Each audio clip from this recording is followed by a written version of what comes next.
Good evening, everyone, and welcome to Tuesday night at the Jenks Center.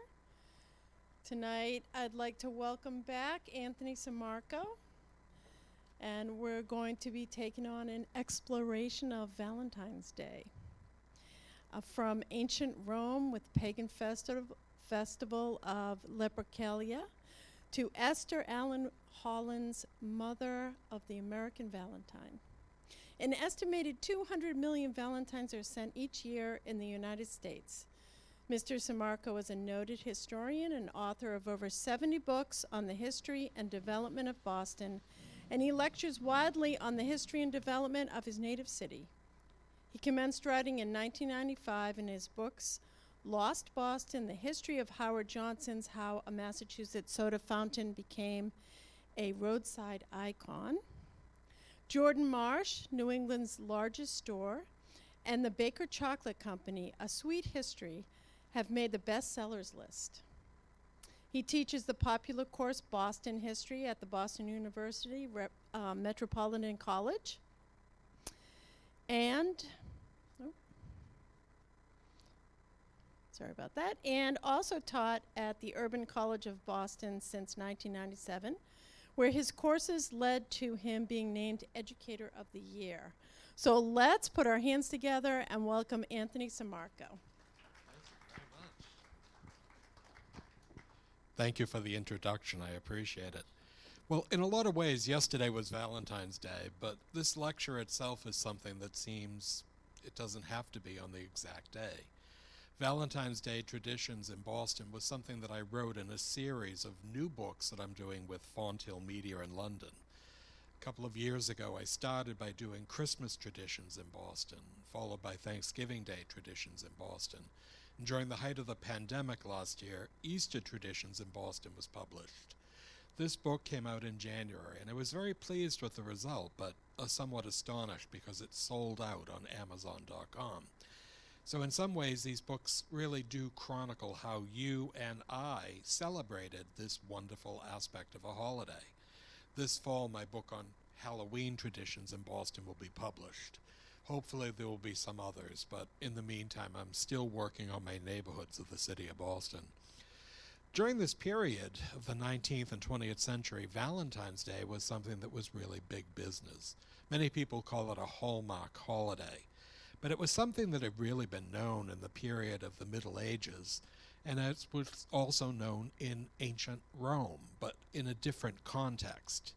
But seen here in a wonderful Valentine from 1860, this is something that would actually immortalize a woman by the name of Esther Allen Howland.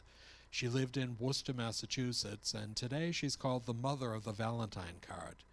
Annually, there's an award given by the Greeting Card Association of the United States, and it's called the Howland Award, and it's for the best and superb examples of a card in that one year.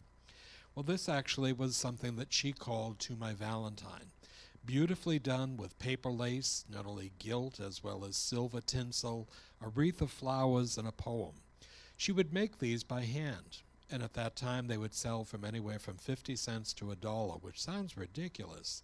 But at the mid-19th century, when a well-to-do family could live on $2,000 a year, 50 cents was a considerable sum of money and would equate today to about $12. But during the period of ancient times, when I was doing this research, I wanted to know who was Saint Valentine. I knew he was the patron saint of love, but who really was he? So between the Bible as well as Google, I began to read in great examples of who he was. Well, seen here, he was a priest. He had been Christianized during the period of the 4th century A.D., and he was somebody who not only married people, but in this instance, when he was imprisoned, would try to convert ancient Romans, who were pagans, to Christianity. And seen here, not only with the body and blood of Jesus Christ, he was somebody who really was well known in that time. One of the reasons he was in prison was he tried to actually Christianize the emperor, Marcus Aurelius, and it was something that would eventually lead to his being beheaded because of that. And during the period of the 4th century, I also began to realize in some ways that when he was beheaded, and eventually his body and head was placed on the road outside of Rome, he was actually to be immortalized even in the period of the Middle Ages.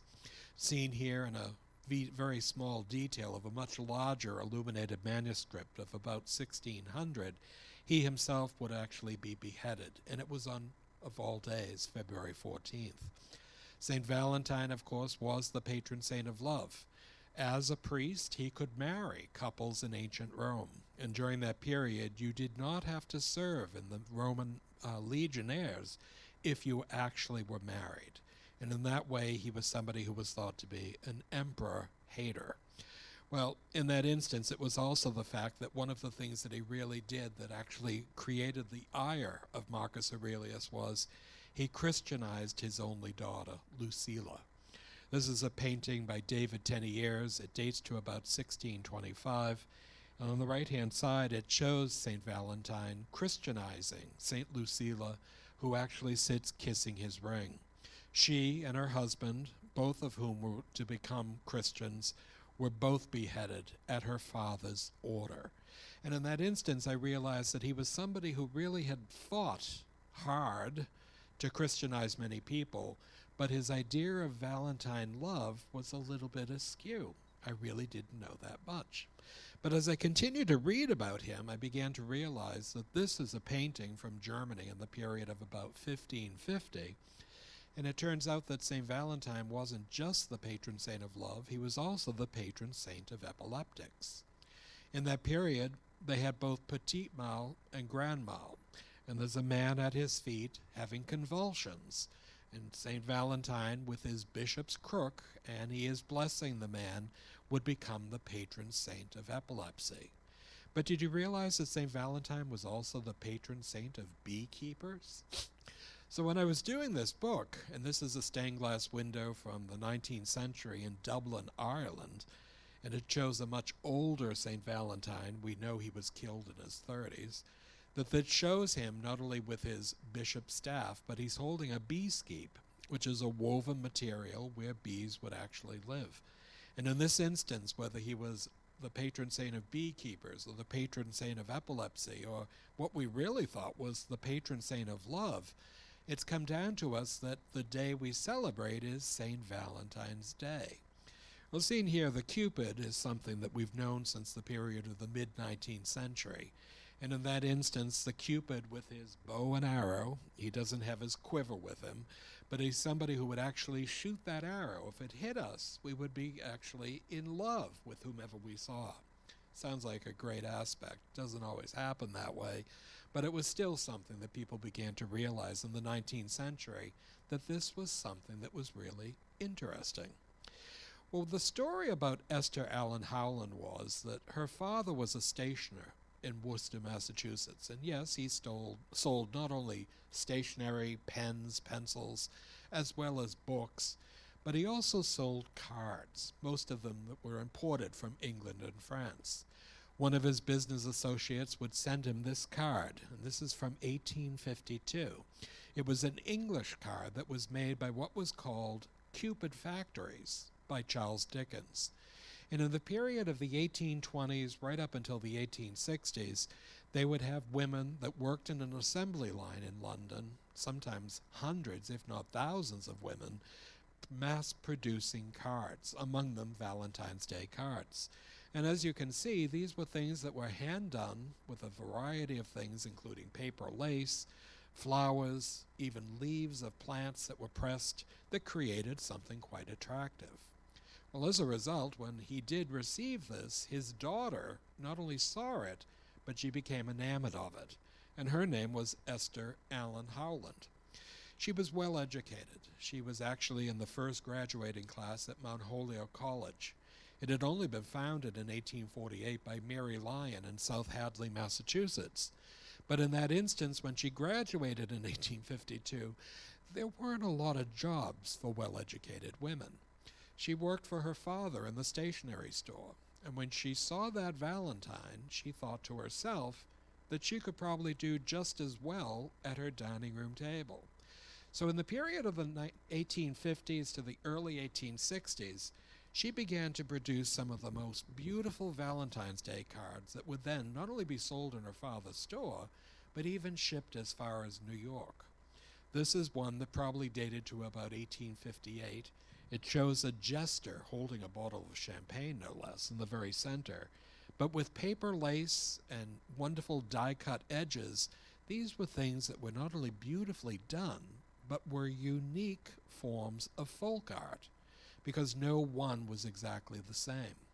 And in that instance, she would set it up not only at her dining room table, but within a few years, because her business had grown to such proportions, she hired both spinsters and widows to work with her. Now, these were women that needed to actually provide some income, not only for themselves or their children, but it was a thing that they could do on a piecework. And it became so large that by 1860, she would send out the pieces to them in their homes, and they'd be collected every Friday. And in that way, this piecework was something that not only made cards to the tune of a few hundred every single week, that by Valentine's Day would be in the thousands. Seen here, this is an 1865 card, and it not only showed a woman in the costume or fashion of the period of the mid-19th century, which actually is a printed paper doll, but she has a three-dimensional hoop skirt that actually creates an overlay. And at the top we see cupids in either side of the thing. This would be a card. And what she did was, if you were not poetically inclined, she created a book that you could actually write from that book whatever sentiment, whether it was your wife or girlfriend, your husband, or even your parents or children. And in that way, she became one of the best-known women in the period. She was making over $100,000 a year by the period of the 1880s. However, her parents had died, and her brother was ill, living in Quincy, Massachusetts, and she went to Quincy to take care of him. She sold the company in 1882 to a man named George Whitney, who also had a greeting card company in Worcester, and he called it the New England Valentine Company. He had already been making valentines, but they were nowhere near as elaborate or beautiful as Howland's. And what he did, seen here in a photograph, was to begin making them on a much reduced work level. In essence, he printed them, and they were actually to become penny postcards. He was a brevet colonel from the Civil War, and as a stationer, like Mr. Howland, he had a very profitable business. But he sold cards from all over, whether you made it or whether it was printed. And with his brother, they began to produce cards that could simply be cut anywhere from 50 to 100 at one time, and then printed so that they were so inexpensive, and the color itself was something that was done by a machine, that they could be sold as a penny valentine. This one, probably done around 1895, shows a young boy standing at a doorway. He has a Valentine card that he's placed on a nail on the door with a heart. Hopefully, it actually reaches the intended. But it's a cute, charming little card with 4 hearts in the 4 corners and a die-cut design directly around the edges. But they also did this one from about 1905, showing a young boy dressed as a newspaper dealer, and he holds a newspaper that says Extra, February 14th with a heart. Again, even though it's shaped as a heart, it looks like it might be paper lace, but it was really just the fact that the machinery had punctured holes within the cardboard to create, in that instance, what looked like paper lace. These were beautifully done, colorful, and things that not only adults but children would love. But during the research of this, I began to realize in some ways that Whitney himself took Howland's designs and her business to new heights. He himself would continue from 1882, and it would be 4 generations of the Whitney family that would continue it. And seen here about 1907, in front of their factory, he had upwards of 150 employees, 60% men and 40% women. The women usually did the design that would then be transmitted into a printing press. They also did many of the entries into what the sentiment was. But the men themselves not only made the paper, but actually printed it, and we would see, of course, many people with shipping and receiving. But by the period of 1900, Whitney's cards were so well received by the public that 80% of the Valentines in 1900 came from the Whitney factory in Worcester, Massachusetts. It was incredible. He had cornered the market. But right up until 1944, when the fourth generation was running the business, it turned out that they had to close. They could no longer get the supplies that were necessary because of the war effort. And in that way, Whitney's would give way to places such as Rustcraft or American Greeting Company or even Hallmark. But he was well known in his day. But they also used things such as ephemera. These were things that would be collectible, but they actually were advertisements. And this was a paddle, which one could actually fan themselves if they were warm. But it shows that Valentines, which were being sold wholesale as well as retail, were available at Triffitt's at 25 School Street in downtown Boston. Now, Triffitt's was one of the major dealers in greeting cards in the latter part of the 19th and early 20th century. And this, which is a wonderful Art Nouveau design, almost with a Chinese theme, was something in some ways that would actually be taking you to that shop. And though this is not Triffitt's, it's a shop that was etched in 1905 of what might have been a 19th century greeting card or stationer's shop. You didn't simply go in and browse the rack of cards. You might say to the clerk, "I would like a Valentine's Day card for my wife." And in that instance, she would give you a 5 or 6 card selection that you could choose one of. And seen here, he's looking at it, hasn't decided, I'm sure, but it was something that was a little bit different than what we see today at the local CVS. But it was also the fact in the 19th century when I was doing this that many newspapers would lead up to February 14th with wonderful full-page illustrations that would talk about Valentine's Day and its origins in pagan Rome. Well, this actually is an etching that appeared in Gleason's Pictorial Drawing Room Companion. It was started by Frederick Gleason in 1832. He was a German immigrant, and he was a well-known journalist. But what he did here was to show a woman in the lower right-hand side clenching her fingers, probably praying for a Valentine's Day card. And what we see in the very center is a Cupid dressed up as a mailman delivering a Valentine. But he's not knocking at the door, he's pulling a bell. I don't know if anybody realized many of these buildings in the 19th century would have a doorbell that you simply pulled and it would ring a bell inside. I had one when I was living in Boston in an old house. But look on the left-hand side, a cascade of Valentines. She must have been very popular. But the whole idea was that these would actually be accompanied by small poems as well as a little bit of a history of Valentine's Day. This one shows a woman just back from her afternoon stroll. Her hat, cloak, and gloves are on the table as she opens the mail to open her Valentine's Day card. But look at the top, all suits of podai flying around, and on the bottom, men, women, and even children exchanging Valentine's Day cards. These were beautifully done, and Gleason was a major proponent of an illustrated newspaper, and it was something that many people read on a weekly basis. But there was also this advertisement that I saw about 1895 of 3 women who stopped the postman on Mount Vernon Street on Beacon Hill. The house behind them is the Nichols House. It's actually a bullfinch design that is now called the Nichols House Museum. But these women couldn't wait for the postman to get to their house to deliver their Valentines. They've asked for them out of his mail pack. And in that instance, I guess it was something they could do. But many people realized in some ways that it was a major feature. Well, in the Boston area, one of the major printers of Valentine's Day cards was a man by the name of Louis Prang. Now, in Boston, there's the Avenue Louis Prang, where the Latin School is located. And Louis Prang himself was a German immigrant who came to this country in 1848. But by the period of the 1860s, he had taken on the new form of lithography, which was to sketch on stone designs that would then be dipped into color and then applied on a random base on the paper to create a design. This was not printed, this was lithographed. And in that way, it was a little more expensive, but the design was a little bit more controlled.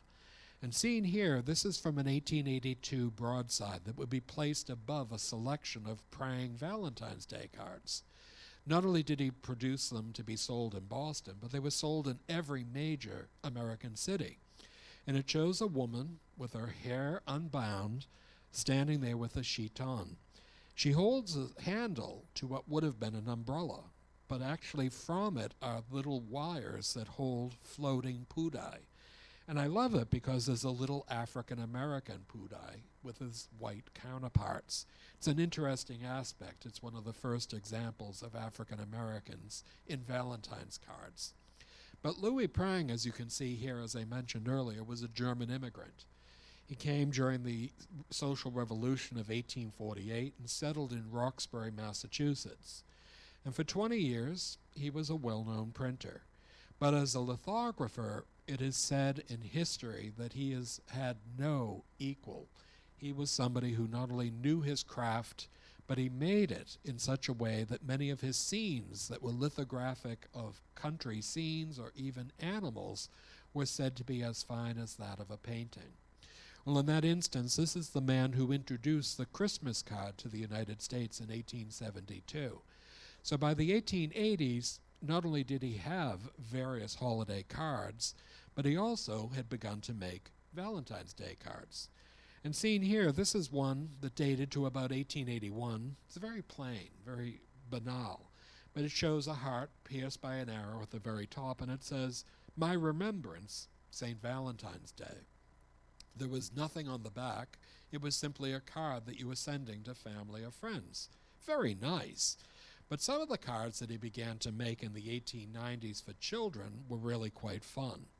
And seen here, this is a one-sided penny postcard that actually shows on the left-hand side a female cat with a...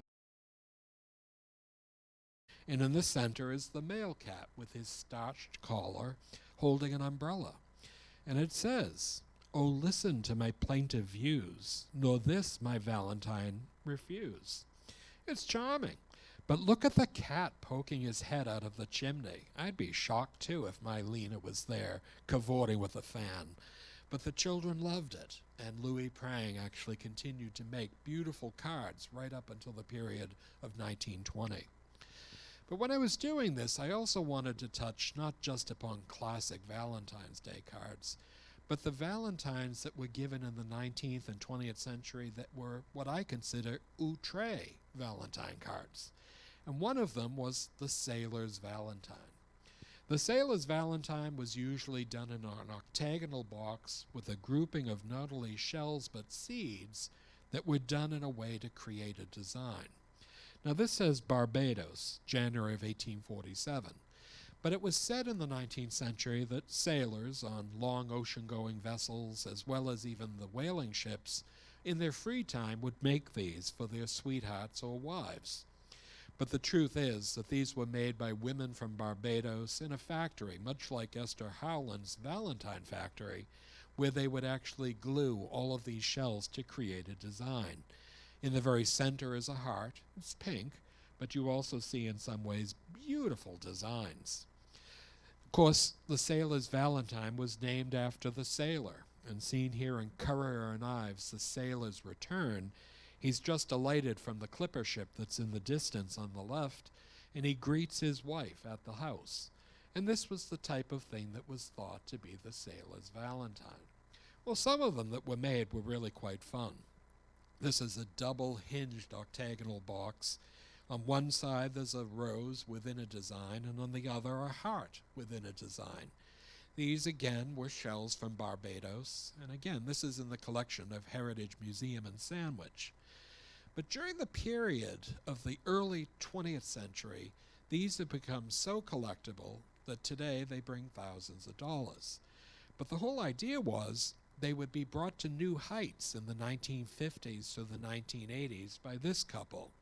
This is Ralph and Martha Farnham Cahoon. and they actually were painters who lived in Catuit, Massachusetts on Cape Cod, and they lived in a wonderful house that was built in 1790 where they raised their only son. Not only did they paint, but they also painted every piece of furniture they could find, and today their folk art has become very collectible. Well, seen here, Ralph Cahoon himself was best known for painting mermaids. These mermaids went the gamut from mermaids playing baseball at Lowell Park in Catuit, to mermaids ascending balloons into the heavens, to mermaids cavorting with sailors at Catuit Beach. And Martha Cahoon, as you can see here, was a little bit more normal in her designs, but they were still very highly collectible, and one did see a mermaid or two. But during that period of time, they had a friend by the name of Ben Woodhouse. And Benjamin Woodhouse was a quadriplegic. He was a man who was crippled from the neck down. He really had no way of actually doing remunerative work, but he became very adept at making sailors' valentines. And seen here, this is one that Mr. Woodman did, an octagonal mahogany case, but look at the design of the shells. It's so much more vivid and so much more colorful. And this was a man who was said, even though he was practically crippled, was able to handle a glue gun. And in this way, he would create a three-dimensional effect, and then Martha Cahoon would paint the circle that was placed. If you look closely, there's a mermaid, a merman, and they're canoodling in a clamshell. And you see little fish, and of course a trident fork, and in the distance, little ships on the harbor. So not only were these whimsical, and today highly collectible, so much more that they're actually better than the originals of the 19th century, that Martha Cahoon became even better known, and of course Mr. Woodhouse was actually quite well. This is one that they made in the period of about 1965. Different shells, different colors, different texture. But in the very center, Martha Cahoon did something that was almost an homage to Captain Ahab and Moby Dick. Now, Herman Melville had created that wonderful book, Moby Dick. Everybody in my college would actually have read it at least twice for two different classes. I still reread it. It's a wonderful story. But it talks in some ways about how Captain Ahab in this book didn't go after Moby Dick, but he went after Mocha Dick, a whale that was actually part albino. And in this way, not only did she paint a whaling ship, but in the foreground, a small piece of ivory was carved as a whale, and in that instance creates the homage to Moby Dick. These, again, today bring thousands of dollars, and this is in the collection of the Austerville Library. But also, there were Valentine's Day called Krampus Valentines. I don't know if you've ever heard of Krampus. He was the antithesis of Santa Claus. He was said to be a devil, somebody who many children in Germany and Hungary were really quite frightened of. And seen here, hopping a fence, he was a man who had horns like a ram projecting from his forehead, pointed ears, a hairy body, one foot that was a cloven hoof, and the other that was a bear claw. And he always carried birch twigs, because if one was not a good boy or a good girl, he would beat you with the birch twigs. Well, in this instance, it says in the bottom in Hungarian, "Greetings from the Krampus." It must have instilled fear in the children. But these were Valentine's Day cards done in the early 20th century. And if it's bad enough to break someone's heart on Valentine's Day, here the Krampus actually has skewered hearts and roasts them over an open fire. And you can see the hearts crying their eyes out. And in that instance, along with his back, notice he has a back sack that actually has hundreds of Valentine's hearts in the back, but he's also somebody who's covered in chains. And in this one, if it wasn't bad enough to roast them over an open fire, he took out his handy mandolin and would shave hearts into wafer-thin slices to make sure that every heart had no bit of love left in it. These were something that were highly collectible, and today they're still available on Amazon.com and eBay, but they're things that we usually send to people as a joke. The third series of Valentines were called Vinegar Valentines. And seen here, these Vinegar Valentines in some ways were things that were a little bit less nice. They were things sent to people who might be a little bit too nosy, somebody who knew as gossip everything that was going on in town.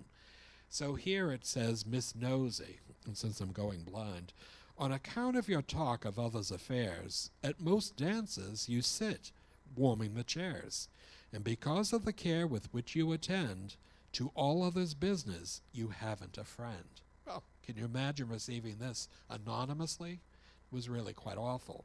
But here was the cheapskate.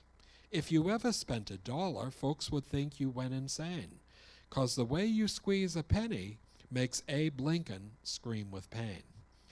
And then there was this, the barfly. Just keep right on drinking, far more hooch than you are able, and you'll wind up good and stinking underneath some barroom table.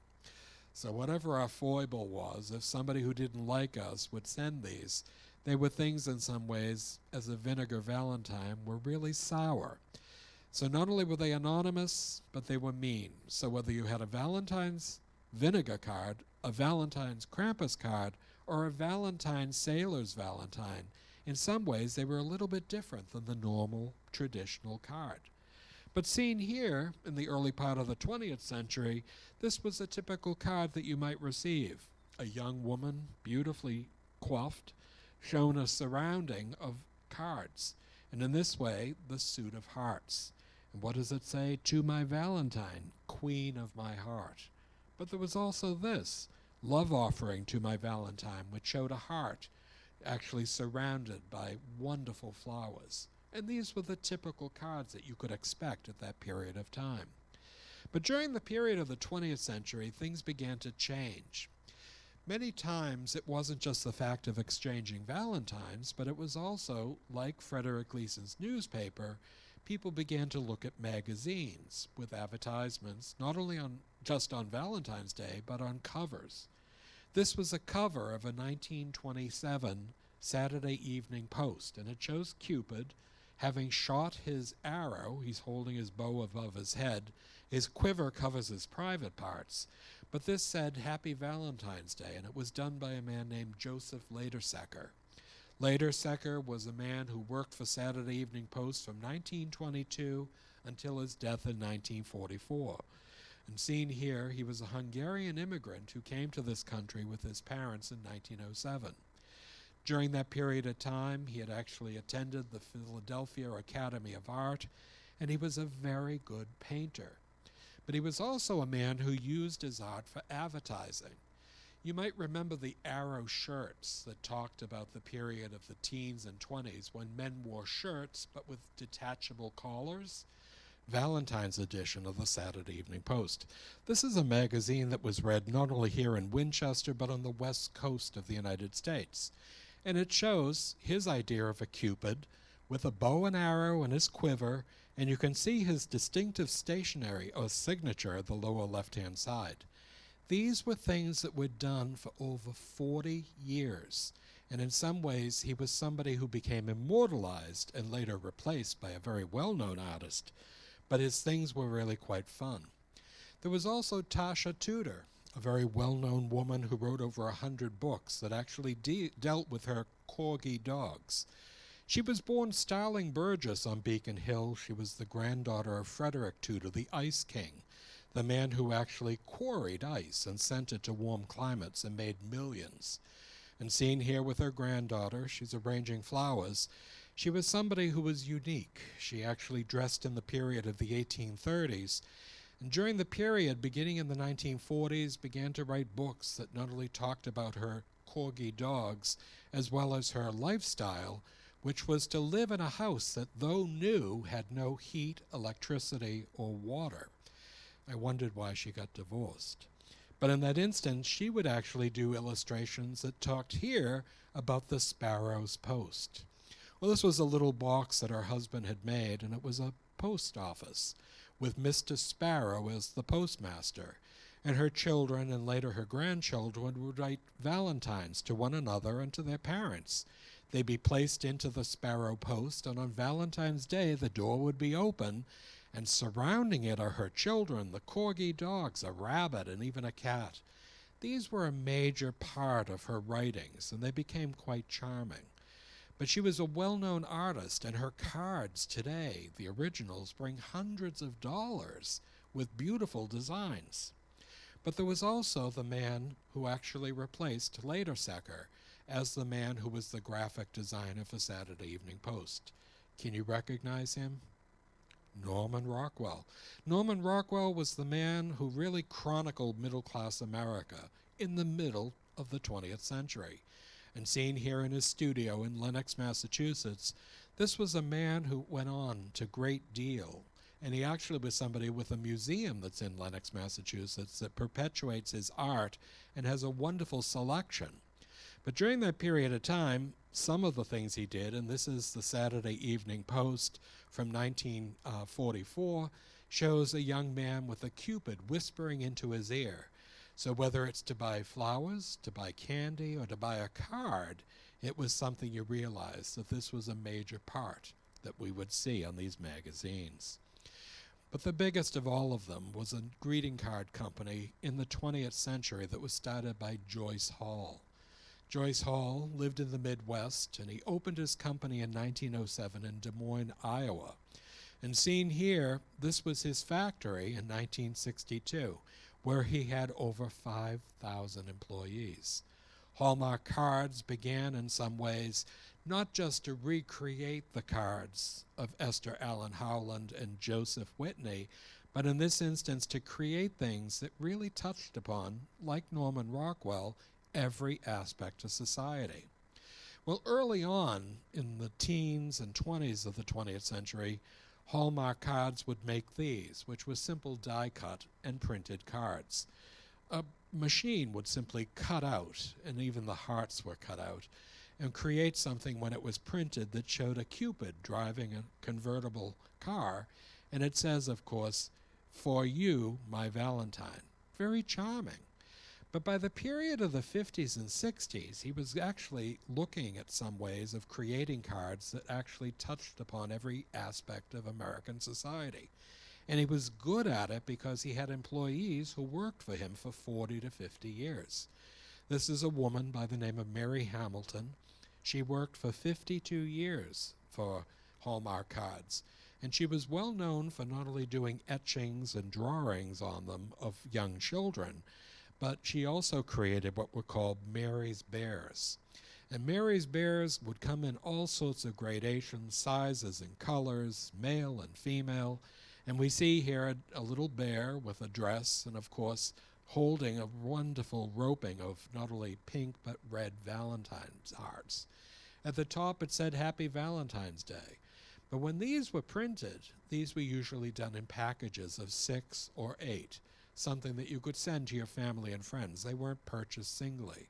But Mary's Bears were a major feature. Well, in that period, Hallmark Cards were really quite great. And this was one that they published in the period of 1969. I've never seen a grown-up Cupid, but this was a grown-up Cupid, and it said, "Remember V-Day, February 14th," and it says, "Fight Heartache. Buy Hallmark Cards today." So we see a Cupid with his wings and his arrow with his quiver over his shoulder. But do you see his bicep? The tattoo is the Hallmark Card logo. If you care to send the very best, it would be a Hallmark crown. Well, in that instance, some of the cards that were done by people such as Russ Craft would be this: "She was more fair than words can say." And it says, as this young boy, St. Valentine's greeting, but the young boy has knocked over his red ink well, and he's dropped his book. And we might have even had this: "I'm going out to see if you will be my Valentine."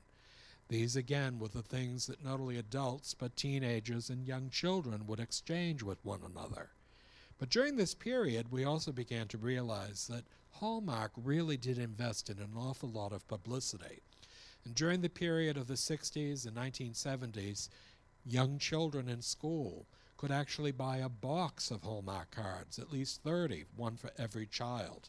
The young boy has exchanged the card with his fellow classmate, his hopeful Valentine, and as she looks at it, he looks from behind a book in a shy manner. When you care to send the very best, you send Hallmark Cards. And here in Cambridge, Massachusetts, a grouping of children in an elementary school actually have a Valentine mailbox, much like the Sparrow's Post that Tasha Tudor had done. And here the children place their Valentines, one for every fellow classmate, so in this instance there's probably close to 200, and they would actually open it on Valentine's Day, just before their party. So it was really quite a fun thing. But when we remember in some ways that the person who really started this in the United States was Esther Allen Howland. She had never married, and she basically devoted her life to not only caring for her parents, but later her brother. And she had a very remarkable career. As I mentioned earlier, she was making $100,000 by 1881.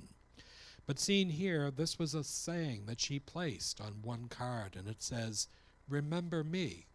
I would not that my form should rise before thee in thy hours of glee, but when thou thinkest a friend sincere, I wish thee to remember me." Well, we do remember her, and I dedicated this book to her, which I wrote, Valentine's Day Traditions in Boston. But as I mentioned earlier, the New England Valentine Association and the American Greeting Card Association both recognize her as the founder of Valentine cards in America. Oops. Oh, the last one is missing. So when we think of Valentine's Day, in some ways, the battery, that's why, okay. So that it's the last one, so don't worry. We realize in some ways that this is something that's a much broader base in the book, but it also gives a little bit of credence as to what the history of Valentine's Day really is. Thank you. I hope you enjoyed it. I apologize for the little glitches. These things happen, but does anybody have any questions or comments? Please. I was reading about Saint Valentine. At his time in Rome, the emperor refused to have people married. So he was marrying couples. That's why he ended up in jail. Well, he was marrying the couples because the man then didn't have to go off to war. And I think in a lot of ways the emperor needed that because that was what actually funded the treasury of ancient Rome. But I was always surprised, reading about this. I knew he was ancient Rome. But then when I found out he was the patron saint of epilepsy and the patron saint of beekeepers, I was really impressed. Any other questions? Please. No income tax in the 1880s. So that went a long way. It most certainly did. $100,000 in the 1881 period that she was making annually would today equate to about $13 million for an income. So many of these women that's really depended on her for their income for doing piecework, spinsters and widows, actually made a living wage. I mean, they did. But she was somebody in a lot of ways. Today they have actually seen Mount Holyoke has a huge collection of her cards. They also have an endowment, a scholarship fund that she gave. The Worcester Library has money that she left to them. So she was a very wealthy woman, but her brother never married, so they had no descendants. So she saw to it that the income benefited people today. I do have copies. They're $20 a piece, but they're beautifully illustrated.